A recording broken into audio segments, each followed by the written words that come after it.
Hello everyone, আসসালামু আলাইকুম। আশা করছি সবাই ভালো আছেন। আমরাও ভালো আছি, আলহামদুলিল্লাহ। আমি জুবাইদাস ব্লগিংয়ের জুবাইদা। সবাইকে ওয়েলকাম করছি নতুন দিনের নতুন আরও একটি ব্লগ ভিডিওতে।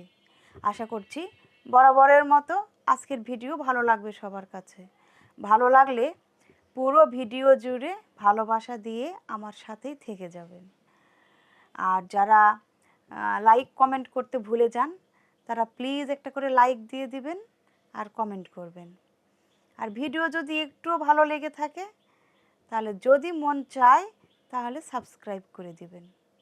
আর যারা ফেসবুক পেজ থেকে দেখবেন বা দেখছেন তারা একটি করে ফলো দিয়ে রাখবেন। প্লিজ আপু ভাইয়ারা অবশ্যই এই কাজগুলো করবেন। আমার ছোট্ট চ্যানেলটা আস্তে আস্তে অনেক দূর চলে যাবে ইনশাল্লাহ। তো ভিডিওটা শুরু করেছি আজকে নাস্তার পর থেকে, কারণ নাস্তার পরে আমি বাজার করতে গিয়েছিলাম। তো বাজার করে নিয়ে এসেছি, আর কি কি বাজার করে নিয়ে এসেছি সেটাই আমি আপনাদের সাথে শেয়ার করব। তো এই যে সব মানে সামনে রেখে দিয়েছি যে কি কি নিয়ে এসেছি। তো আটা নিয়ে এসেছি, আর তরি তরকারিও কিছু নিয়ে এসেছি, কিছু শুকনা বাজার নিয়ে এসেছি, মানে যেগুলো খুবই মানে ম্যান্ডেটরি সেগুলোই নিয়ে এসেছি এই আর কি।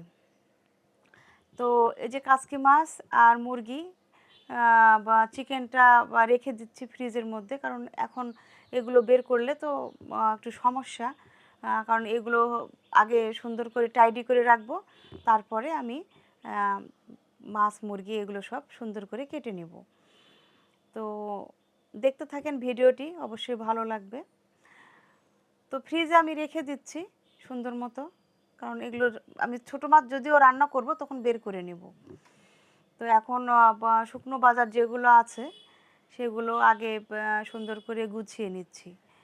তো কী কী নিয়ে এসেছি দেখতে থাকেন। আমি এই যে বক্সগুলোতে রেখে দিই, সব সময় বক্সে করিয়ে রাখি। তারপরে হচ্ছে আস্তে আস্তে যেখানকার জিনিস সেখানে রেখে দিই, কারণ এলোমেলোভাবে তো আর রাখা সম্ভব না, তাই না?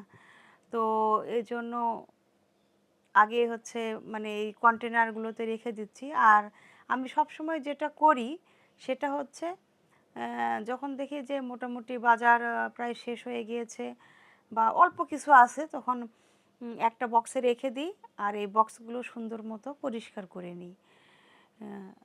সবসময় করা হয় না, তারপরেও যখন দেখি যে আসলে করার প্রয়োজন আছে তখন করে নিই। মানে যখনকার কাজ তখন না করলে তো আসলে পরবর্তীতে যে করব এই সময়টা করে নিতে পারি না। এজন্য আগে বক্সের মধ্যে রেখে দিলাম, দেওয়ার পরে এখন হচ্ছে একটা একটা করে জিনিস আমি যে রিফিল করব, তো সেটাই আপনাদের সাথে শেয়ার করব। বেশ কিছু জিনিসই অবশ্য আমি নিয়ে এসেছি, যেমন বিস্কিট, চানাচুর বা আবার ছোলার ডাল, এগুলো নিয়ে এসেছি। আটা, চিনি, মানে এগুলো তো চা, দুধ এগুলো আসলে প্রত্যেক মাসেই লাগে, কারণ এগুলোর বিকল্প কিছু নেই। চা, দুধ মানে প্রচুর পরিমাণে লাগে, কারণ 2বার 3বার আমি তো নিজেই 2বার চা খাই, আর মাহির আব্বু বেশ কয়েকবার চা খায়। তো আধা কেজি দুধ নিয়ে এসেছি, যদিও এটা আমাদের হবে না, আমাদের 1 কেজিটাই লাগে। তো আপাতত নিয়ে এসেছি, তারপরে আবার যখন শেষ হবে তখন নিয়ে আসব এই আর কি। আর টোস্ট নিয়ে এসেছি, অলিম্পিক টোস্ট বিস্কিট। এই টোস্টটা যে খেতে এত মজা, মানে যারা খাননি এই বিস্কিটটা তারা একবার হলেও চায়ের সাথে খেয়ে দেখবেন। চায়ের সাথে একদমই পারফেক্ট। আমি সব সময় নিয়ে আসি, কখনো শেয়ার করা হয় না আপনাদের সাথে। তো আজকে ভাবলাম যে শেয়ার করি, কারণ যারা চা বিস্কিট পছন্দ করেন, মানে টোস্ট দিয়ে চা, টোস্ট দিয়ে চা তো আসলে খুবই মজা, মানে আমার তো খুবই ভালো লাগে। কারণ বিকেলবেলার নাস্তার জন্য একদম পারফেক্ট যে টোস্ট সাথে চা, তাই না? মানে খেয়ে একটা অন্যরকম অনুভূতি হয় আর কি। আমার কাছে খুবই ভালো লাগে টোস্ট দিয়ে চা। আবার বাকরখনি দিয়ে চা। যখন বাকরখনি দিয়ে চা খাবো তখন আমি আপনাদের সাথে শেয়ার করব।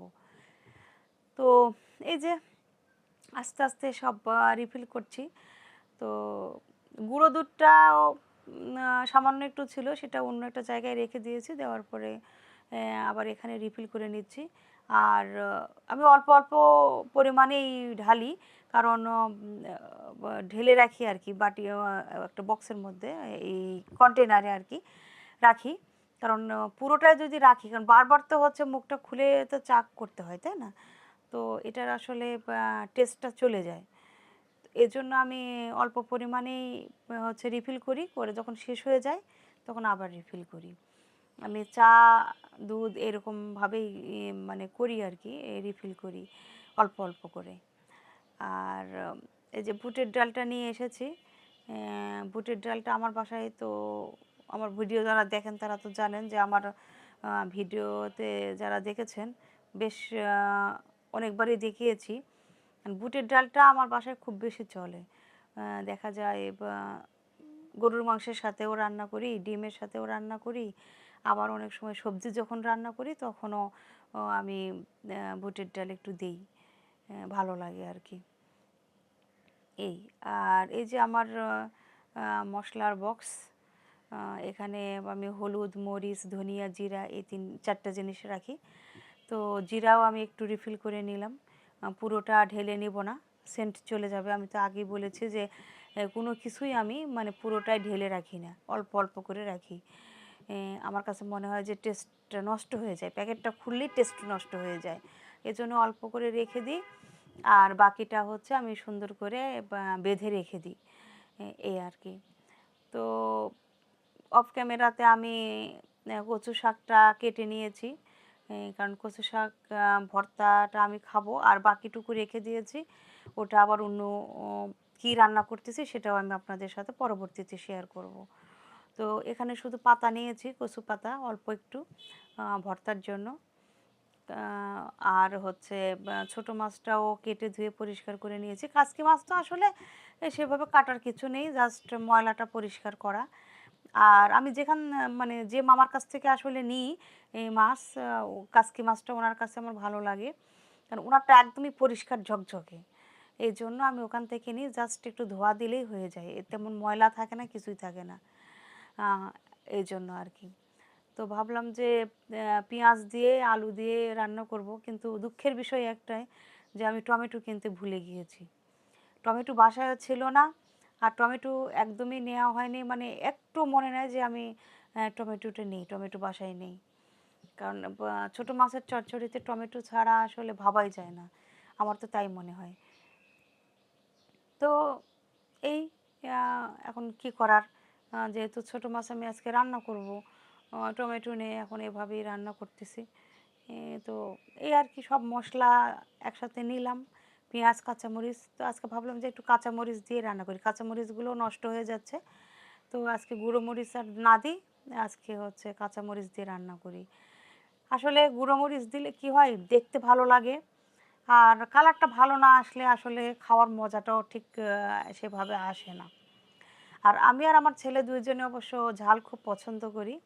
আর সবথেকে বড় ব্যাপার কি, মাহির আব্বু তো মাছ খায় না, এজন্য আমরা না ইচ্ছা মতো ঝাল দিয়ে তরকারিটা রান্না করতে পারি। মাছের তরকারিতে একটু পরিমাণ মতো বেশি ঝাল দিই, যাতে খেয়ে একটু মজা পাওয়া যায়।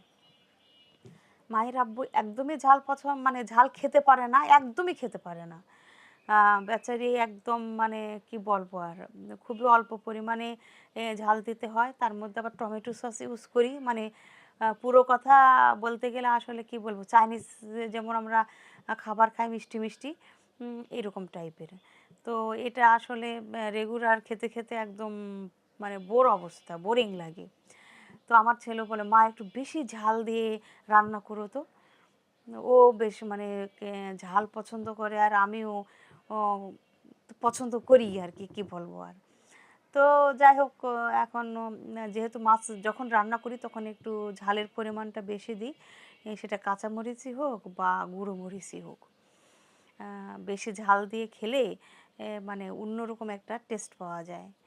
আর এখানে আমি তেলের পরিমাণটা একটু কম দিয়েছি, কারণ এখন তো হাতে মেখে নিচ্ছি, হাতে সুন্দর করে মশলা দিয়ে আলু দিয়ে সব কিছু মেখে নিলাম, কারণ মাছ দিয়ে তো বেশি মাখামাখি করা যাবে না।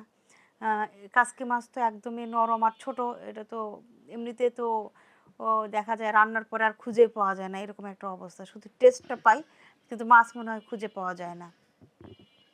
তো আলতোভাবে আলতো হাতে আর কি আমি মেখে নিচ্ছি। আর মোটামুটি যখন হয়ে আসবে, বলা চলে যে 85% বা 90% যখন হয়ে যাবে, তখন আমি আবার তেল দিব বেশি করে।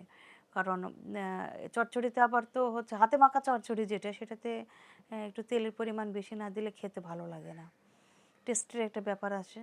তো